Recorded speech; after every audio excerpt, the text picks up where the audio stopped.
Hello and welcome to an introduction to EMR, electromagnetic radiation.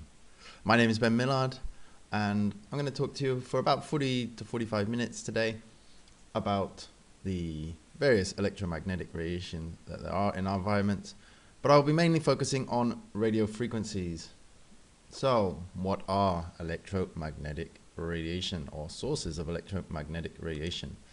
Well, we've got three main types. There are radio frequencies. Now these come from devices such as your mobile phone, your radio, television, your Wi-Fi, your baby monitor, things like that. They all emit a radio frequency to connect from one device to the other. Magnetic fields.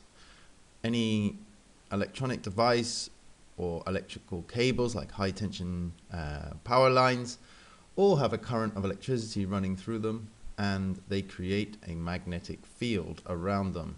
If you think of a scrapyard and those huge electromagnets that they use to lift up the cars, those magnetic fields are created by an electrical current running through a coil, and that creates a magnetic field which then allows them to stick and pull and attract the metal in the cars. And finally, dirty electricity, which we find in any we can find in any household or business where the electrical circuits are, the wires in the house are not correctly put together, and these create electrical fields within the house, and this too can cause problems to the people living there. But today I'll be explaining and going into radio frequencies. So what are radio frequencies? Well, as you can see here, we have the spectrum of frequencies of energy, and you might recognize some of these. Right here in the middle, we have the energetic frequency from 10 to the 14 to 10 to the 16. Remember, that is one with 14 zeros, and this is 10 to the 16, so it's got 16 zeros. So that is the frequency of the energy, and when the frequency is between those two, we get visible light. If we increase the frequency, then we go into the ultraviolet spectrum, and if we keep going, we go into X-rays and gamma rays. Now, if we are all aware, I think that that X-rays and gamma rays are harmful to people. They're in the band of ionizing radiation. We all know the effects of sun, too much sunlight, and obviously X-rays. We are reduced, and that's why the doctor goes outside when he gives us an X-ray. He does not stand in there because he could not take that many X-rays each day and remain healthy. Now, we're going to go down the frequencies, and as the frequencies reduce, we get into the infrared spectrum, which is how your television remote works, and various devices of that, which are inside line of sight control, and they use basically a form of light. It's just we can't perceive it. Now, if we stretch those frequencies out, reduce the frequencies down, when we reduce frequencies, we are expanding or extending the wavelength. Now, that is the distance from one peak to another. So as we reduce the frequencies, we get into microwaves, where you'll find most of you will probably have a microwave oven at home, and then we get into what our cell phones use. Now they are using from 3 kilohertz, according to this, to 300 gigahertz. 4G that most of you will have is in this sort of, it's about 4 gigahertz, somewhere around there. And the 5G, the new 5G that they're rolling out, are looking to go up to the sort of 20 to 100 gigahertz. Now I'll look more into 5G later.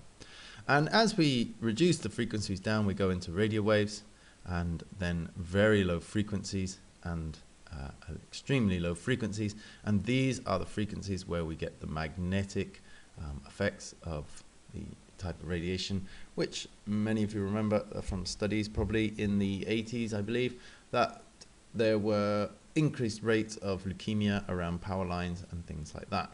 But we won't be looking at that. We're going to be looking at this spectrum here from the cell phone stroke microwave area. So just another chart to show you and give you some idea of the wavelength.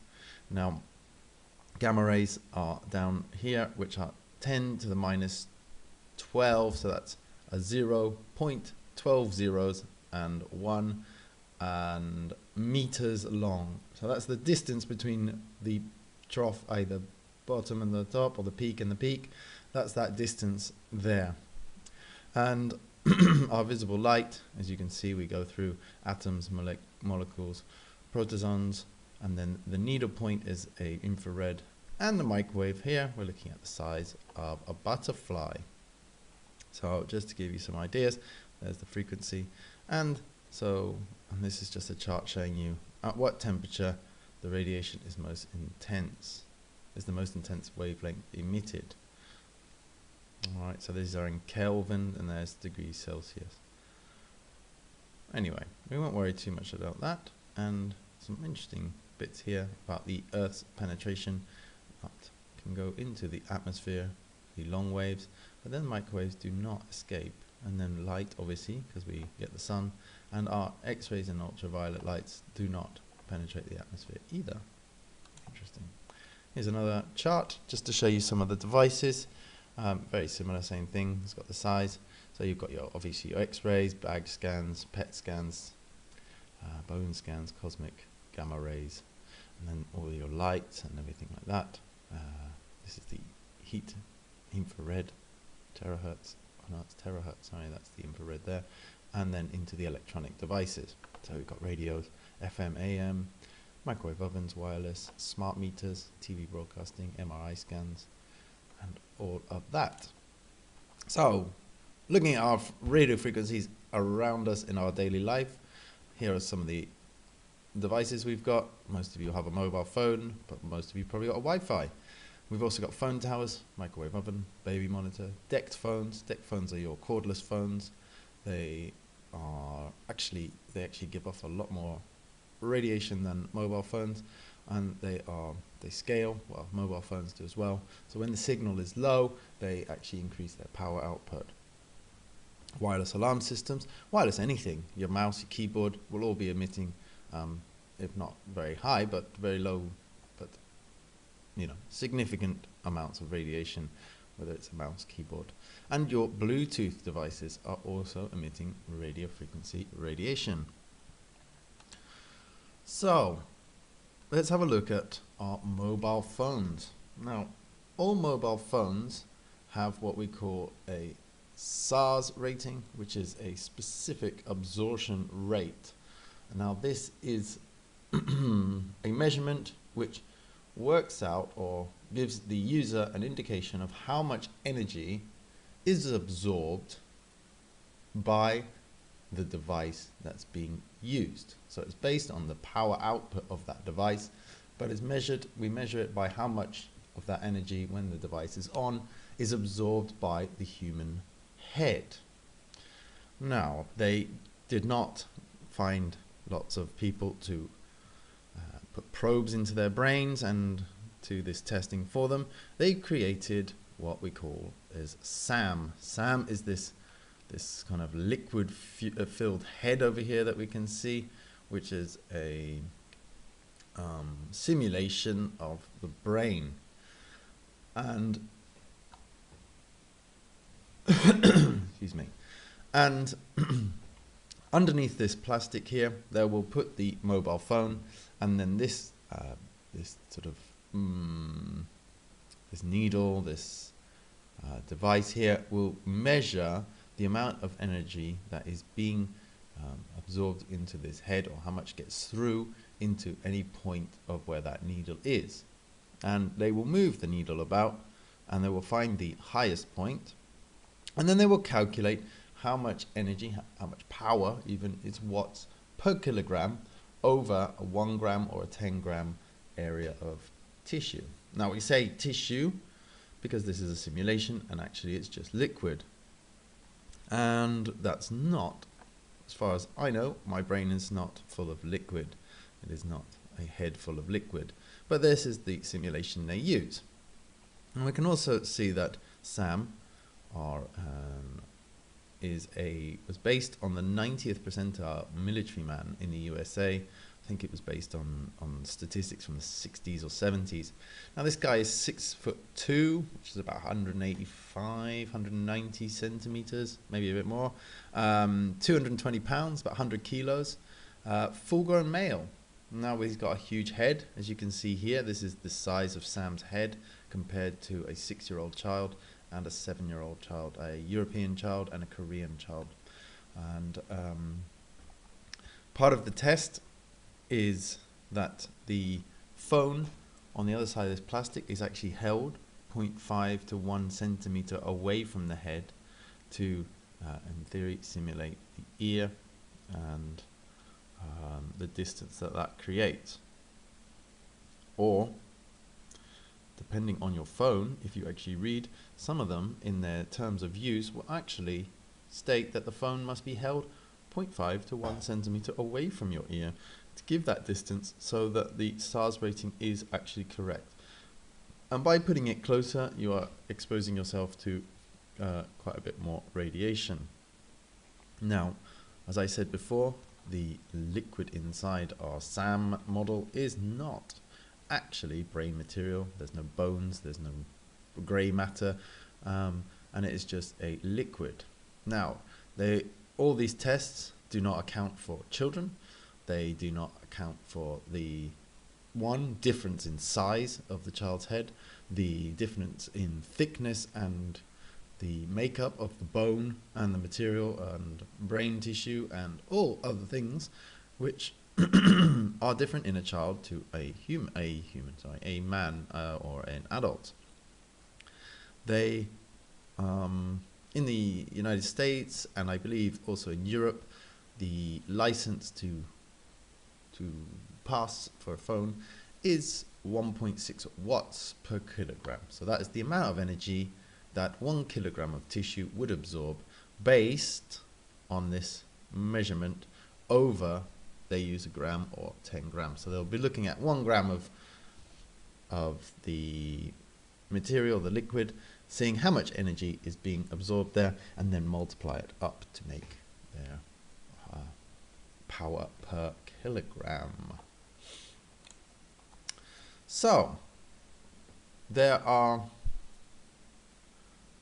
possible health effects to having our exposure to radio frequencies, and remember that there is a rating for each device.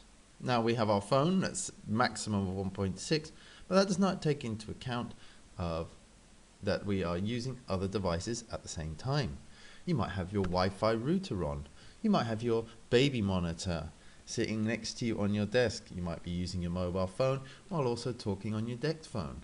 Now these are combinations and a cumulative effect, and these limits could be pushing us way beyond anything that is considered safe by our standards. Saying that, the standards that are set by the agencies are extremely high, and we're going to just say that there are lots of conflicting reports out there.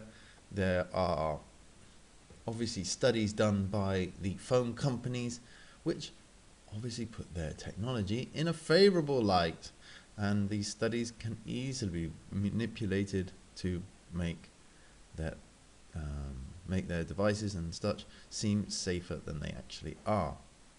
One of the most comprehensive reports is the Bioinitiative report.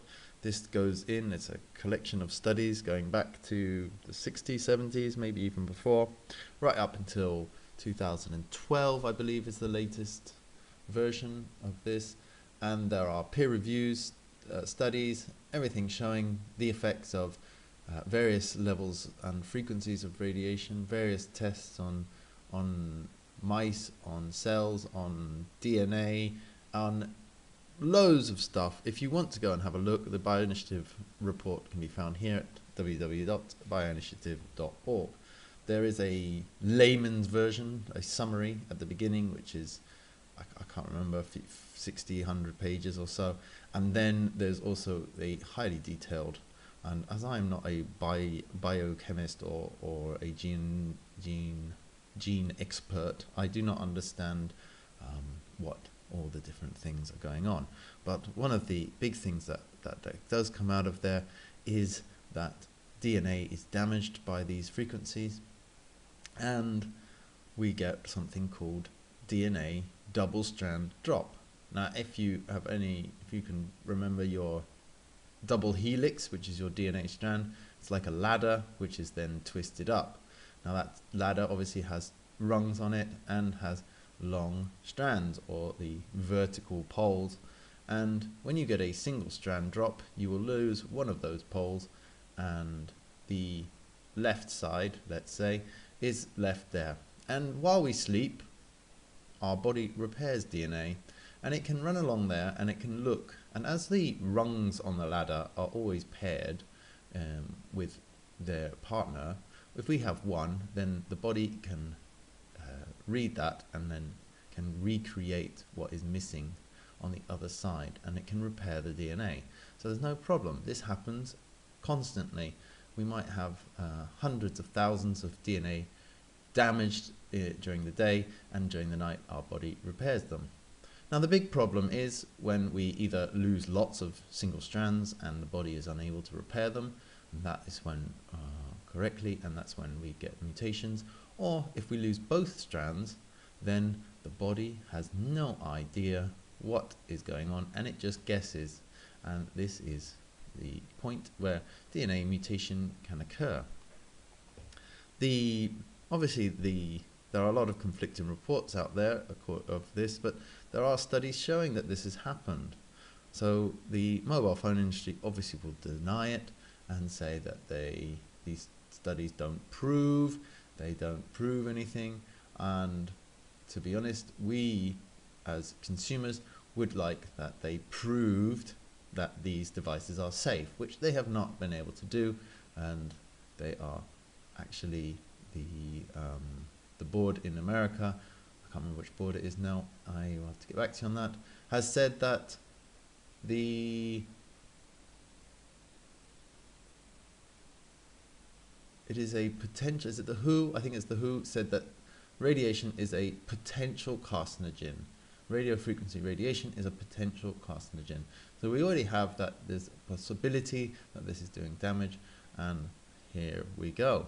Does that sound like the tobacco industry 50 years ago, where they said that there's no proven link to lung cancer and other diseases, and finally the evidence was so overwhelming that they had to concede, but not without a fight, that's for sure. Anyway, so there are people who are hypersensitive, electrically hypersensitive, EHS. These people are very, very sensitive. They're about 3 to 5% of the population. Some people say they cannot even stand to be in a room with a mobile phone or a Wi-Fi and actually can tell if somebody walks into their house with these devices on. Some people have moved to various places in the world where they have large radio telescopes, and because of the radio telescopes and how extremely sensitive they are, then no radio masts or television or mobile phone device antennas are allowed to be anywhere near them, and these areas do offer some relief to these patients. If you've got mobile phone devices in your house or mobile devices, there's possible symptoms that you might feel. I used to have a Wi-Fi router in my entrance hall and a Wi-Fi laptop, and after a few hours of working on my laptop, I would start to get a headache in exactly the same place on my left frontal lobe, and it would just feel like somebody was pushing an ice pick through my head, and I'd have to get up and leave the room, turn the device off. I don't actually own a mobile phone. Many years ago, I used to have a phone, and I always used to keep it in my back pocket, and I would feel a very strange sensation in my left glute, and that would last for quite some time, and I started putting my phone somewhere else, and actually that sensation lasts for about 6 months or so. And it always concerned me. There's various stories of people who've struggled or had problems such as these that I've got here: headaches, sleep disorders, insomnia, depressive tendencies, fatigue, loss of appetite, difficulty in concentration, cardiovascular problems, nausea, feeling of discomfort, irritability, dizziness, and skin disorders. Now, obviously, these are all things that people will suffer from time to time, so it's very hard to narrow it down to what's actually causing the problem. Now, a lot of these are hearsay. If in studies, if someone says they have a headache, they have a headache, but it's not a scientific proof of there's a connection between the Wi-Fi device and our symptoms or what's causing them. Now, what can we do? Well, let's have a look at some of the guidelines for the amount of energy or the amount of exposure that we are supposedly or should be exposed to.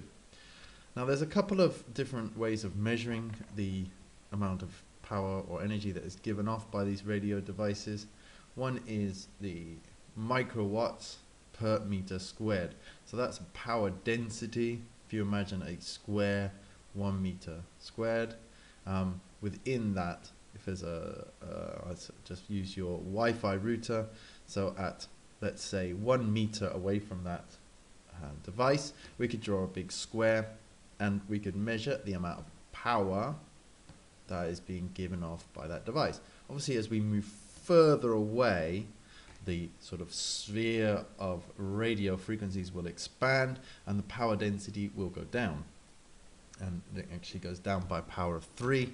So if you move twice as far away, the power will reduce by a power 2 to the power 3, which is 8 times less density. So as you can see straight away there, your biggest friend in reducing your exposure is distance away from these devices. Another way of measuring it is volts per meter. Now, volts is a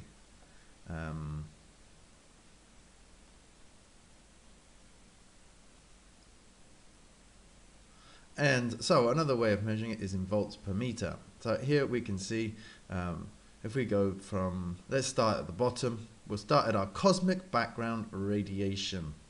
This is what man and all animals and plants and everything on the planet would have been exposed to, not, 100 and something years ago. Before we got to electrical, one of the first, electricity, turn of the century, well, last century. So 100 plus years ago. And for the whole of history, man and all of nature was exposed to 0.0001 microwatts per meter squared, which was the equivalent of volts per meter is, what's that, 7 zeros and a 6. And these people here at powerwatch.org.uk have kindly given us a speed. This is like, imagine you're traveling in a car, and to give you an idea of how dangerous that these things are, and I'll give you a relative term so you can get an idea of what these things are. So we're used to traveling at 0.000003 miles per hour, and that is the cosmic background. Oh, okay, so natural background, we have a bit more, so a little bit faster here, 0.001 miles per hour. Now, one thing that's very interesting that I notice here is that mobile phones can work at an extremely low power. We don't need to have these 1.6 watts per meter per kilogram, which is the absorption rate. It's not exactly the same, but if we measure the phone from a certain distance, we actually get numbers up here. In this sort of area, I've got a measuring device which will tell me that when my mobile phone is, my wife's mobile phone is transmitting, it kind of gets up into the 1 point something, 1.2, maybe 2 volts per meter when it's actually transmitting, which gives you, that's a speed of 95 miles per hour. So just to give you some idea.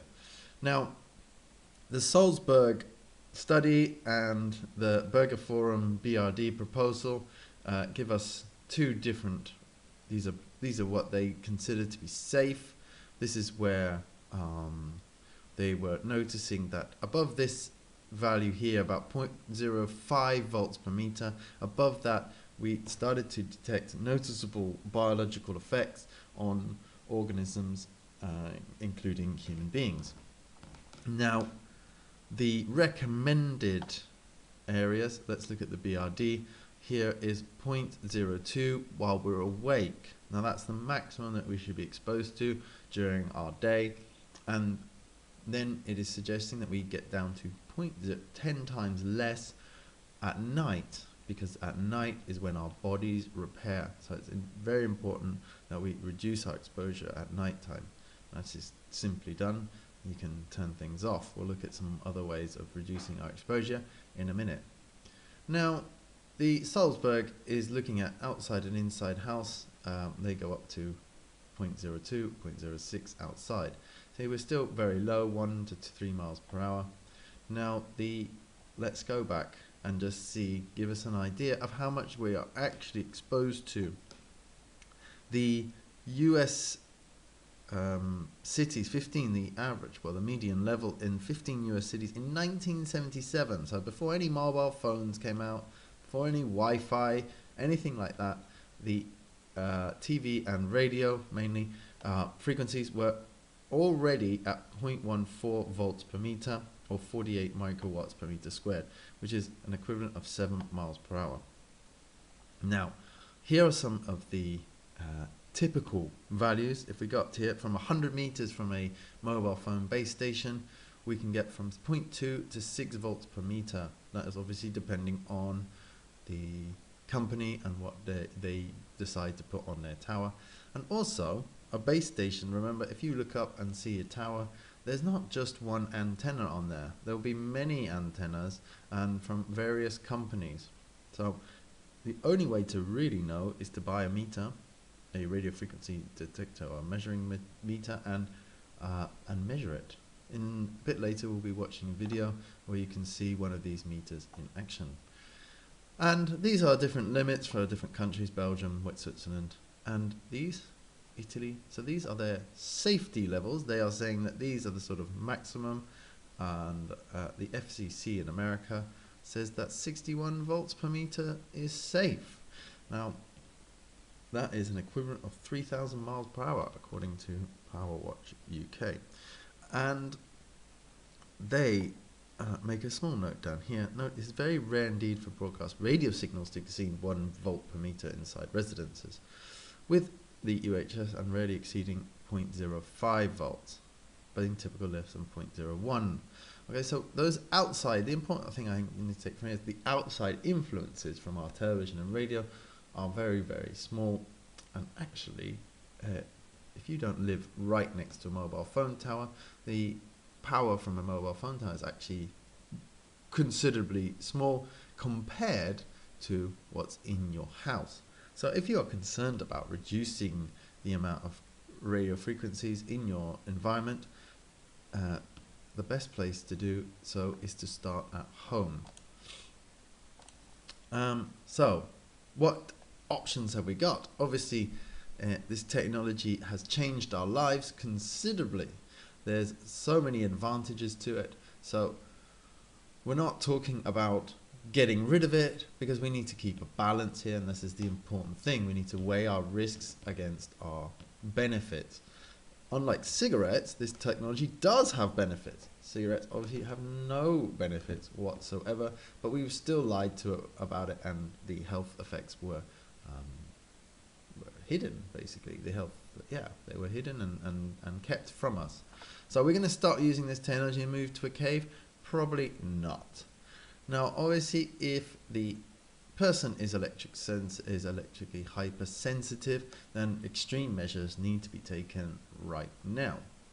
The effects of EMF or radio frequencies have been shown to be accumulative So even if you were happily using your phone, your Wi-Fi for many years, you could still then one day wake up with these searing headaches and not being able to use your phone. There are many, many cases of this.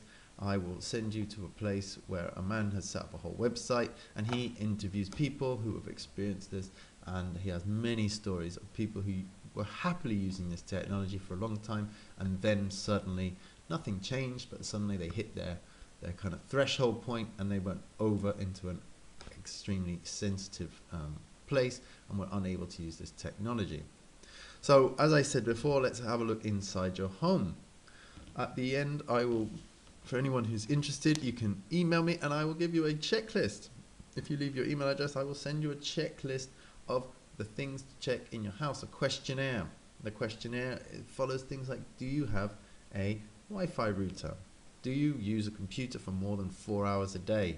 Do your neighbors have Wi-Fi? Do you have a smart meter at your home? Do you live within 300 meters of a cell tower or mobile phone tower? There's about 15 questions, and obviously this will just give you an idea of your exposure, because obviously you don't know exactly how much radiation is coming off each device. But the idea is to reduce those down. I took the study and initially I had about 7 yeses on that questionnaire, and now in my life I have managed to reduce us down to about 2. The things that I tick off is we have 1 mobile phone at home. We've got a Wi-Fi router because I had no other choice. A Wi-Fi router, 4G Wi-Fi router, which I keep as far away from the house as possible. And we live within 250 meters of a cell tower or a mobile phone tower, but actually we're in a bit of a dip, so it's more like we live much further away from the radiation that's given off. We do not own a DeX phone. We do not use baby monitors. We don't have a microwave oven.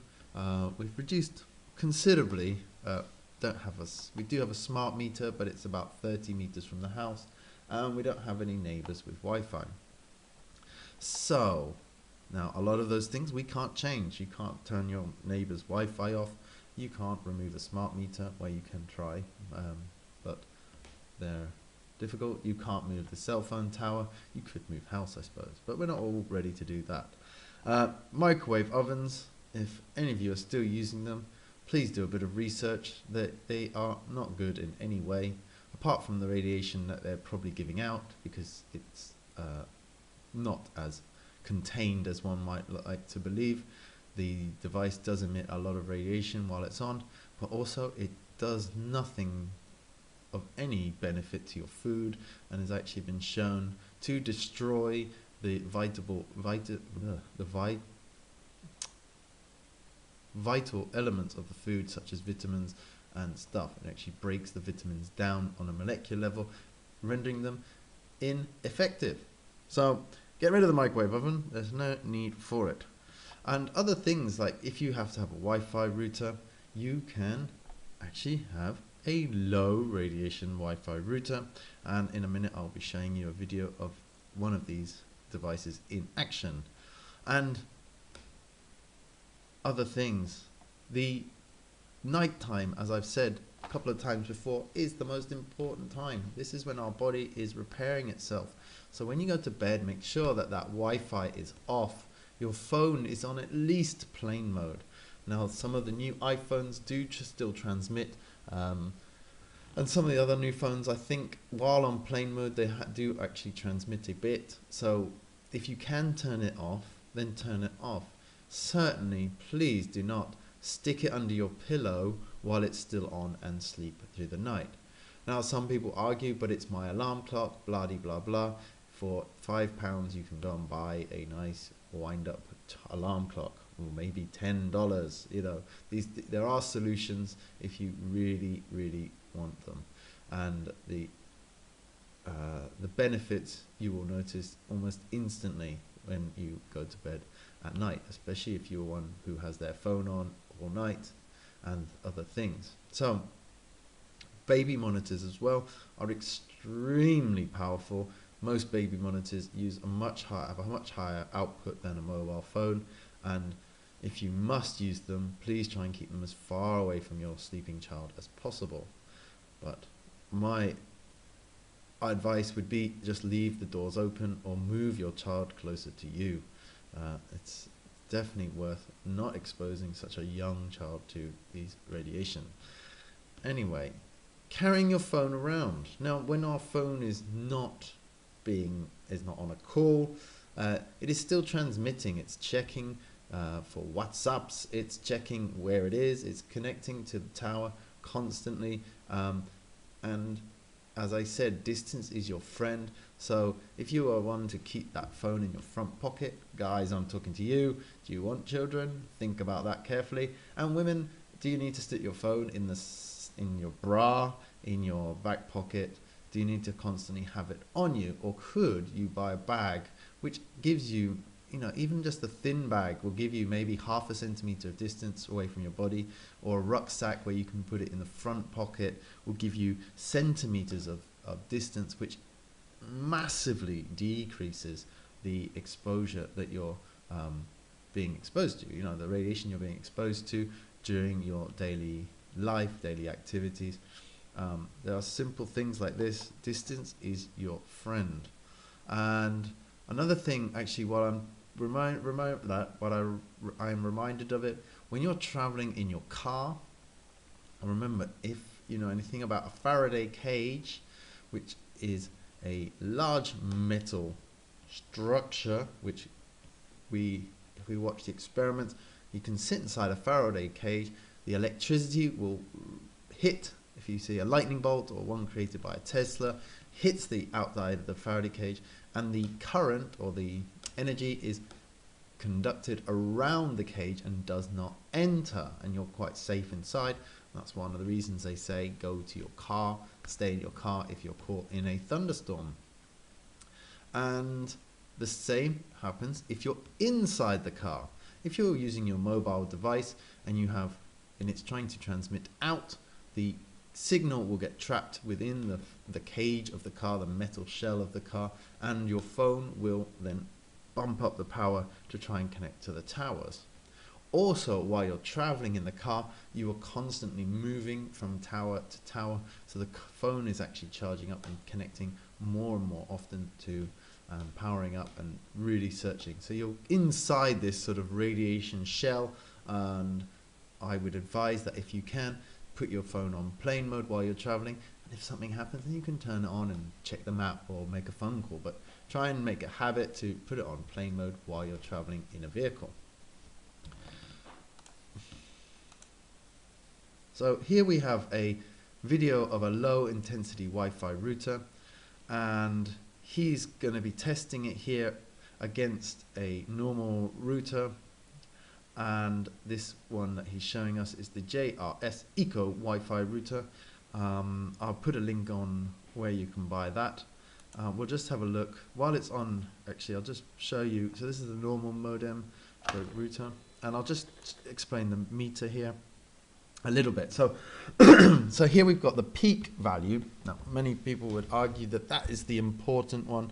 These are from the signals of the peak value, the maximum that is being put out. Here you can see he's, I don't know, what, 10, 15 centimeters away from the router, and we're already getting a peak value of 3 volts per meter. And then the average power output, which was measured in microwatts per meter squared, is here on the right. Okay, so I'll just play this, and he's also put the sound on to give you an audio representation of the signal being given off.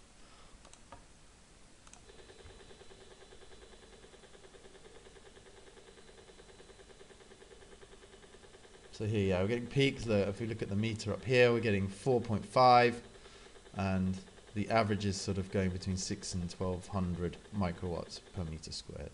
And now a Eco Wi-Fi router, which is transmitting the signal as just as fast, but is using considerably less. Here you can see that it's 0.03, there's a 1.27, and the average is not even getting above 1 microwatt per meter squared. So extremely, we do get the peak, but the average is much, much less. And this is obviously a fantastic benefit to us if we're trying to reduce our EMFs. So let's have a look at what we can do. What can we do? Now, there are movements now in for people to fight and to question the placing of mobile phone towers near schools, near libraries, near homes, and this obviously requires community action and group movement that you can, facilitate in your area. But the biggest, I think, the most important place to start is in your own home, and these simple steps of changing your router and placing your mobile phone in a bag instead of carrying on you, turning everything off at night, will seriously reduce your exposure and hopefully will prolong and maybe even completely remove the day that you even feel any of the effects of this radiation. Now, there's an interesting movement. We were all told that Wi-Fi was important for our schools, and everybody started rolling it out sort of 10 years ago, 8 years ago, and now many countries are going backwards and they're now taking those Wi-Fis out. There have been studies that show that Wi-Fi in schools and anywhere can cause behavioral problems within children, and so countries like Cyprus, France, Russia and Belgium have already banned Wi-Fi from all schools. There are countries now, and Spain is moving towards it, and there are individual schools taking independent action to remove this technology. There's nothing wrong with routers, there's nothing wrong with the Wi-Fi, the internet obviously, and all of this can be achieved with good old cables, internet cables. So there's obviously the conflicting amount of evidence is still piling up, saying it's safe, it's not safe, and I think the more and more we get studies saying that it's not safe, we have to start really looking into what is going on with this technology. So the other thing is, if we do have a mobile phone tower that's a few hundred meters away and there's nothing that we can do to remove it, we can look at, there are options to shield your house or to sleep in a Faraday tent. Now we need to take caution here, because if you shield, which could be using a special paint to paint your walls, especially on the side of maybe a smart meter or a cell tower, which can help reduce the exposure in your room, you must also be aware that if and when you are using devices within that room, you could actually be creating more of a problem, because for your phone to work in, let's say you've put it in a bedroom, you've painted all the walls with this special paint, and so the signals aren't getting in, but it also means that your phone signal can't get out.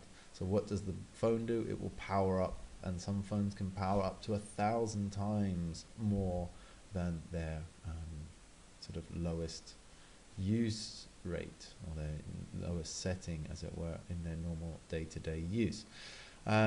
So obviously the main important thing here is not to take unnecessary risks. There's no point in putting your Wi-Fi router right next to your computer if you can put it 5 or 10 meters away. So it's all about balance, and I do say here at the end, don't worry if you've got a mobile phone tower over there and you feel like it's radiating you, and you think about it 24/7 going, it's radiating me, oh my god, what am I going to do? And you start worrying and worrying and worrying.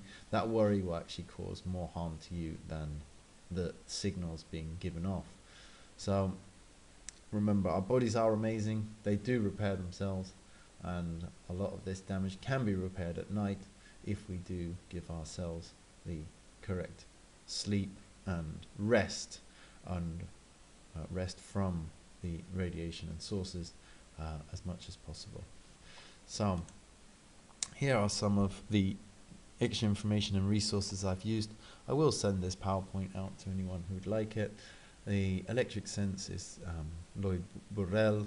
He's the man who was electric sensitive and actually introduced me to all of this subject matter, and a lot of the information that I've learnt has come from him and his amazing website at electricsense.com. I was going to go into 5G. 5G is now being rolled out in test cities. You may have heard some information about this, and what's one of the big scary things I think here is that the frequencies that they're using here at 5G are very high, and this is high energy frequencies and actually coincide with military weapons used by various governments around the world for crowd dispersion. They used these frequencies to heat up the skin. Because of the high frequency, the radio frequencies cannot penetrate as deep, and so they tend to affect the things at skin level on the surface, and they use these to heat up people's skin so that they will not stay in a certain area. And now we are rolling out this 5G technology, and because of its lack of penetration, or its inability to travel long distance, they're going to need a lot of antenna very close together. And this is going to be there's going to be antennae everywhere, going to be on the corners outside schools and all of that. And there was a rollout in I want to say the Netherlands, maybe Germany, where they tested it out in a city, and sort of 300 birds just dropped dead. There's a lot of health concerns about the 5G technology. Also at 60 gigahertz, I believe, is the resonant frequency of the hydrogen-oxygen bond in water. And I don't think I need to tell you, as we are 72%, 75% water, this has serious ramifications for our well-being, and something that we need to be very aware of. And many people are asking the question, is this worth the risk? And there's a lot of shutting up being done, as it were. People are being silenced when asking such questions. So if you want to find out any more, there's the Bio-Initiative report. What is 5G? As a website there. There's a lot of articles and links there, which will give you a good overview of what the 5G technology is and its implications when it's now, well, as it is now being rolled out as we speak. Powerwatch.org.uk is where I got the chart from, which showed the different levels and the speed limits and the sort of relative speed for each level of radiation, and a couple more websites for your reading pleasure. And if you have any questions or you want to contact me, you can find me at benemfss@gmail.com. That's Ben, BEN, EMFSS @gmail.com. I'll be I will happily answer any of your questions, point you in directions of information or anything else that might help you. And I would like to just remind you that our bodies are amazing, and we do have an amazing capacity to withstand our environmental problems and things, and with a bit of care and consciousness, we can look after ourselves, and we don't need to fear this technology, but I think we do need to manage it. So on that note, I wish you all well, and take care. Goodbye.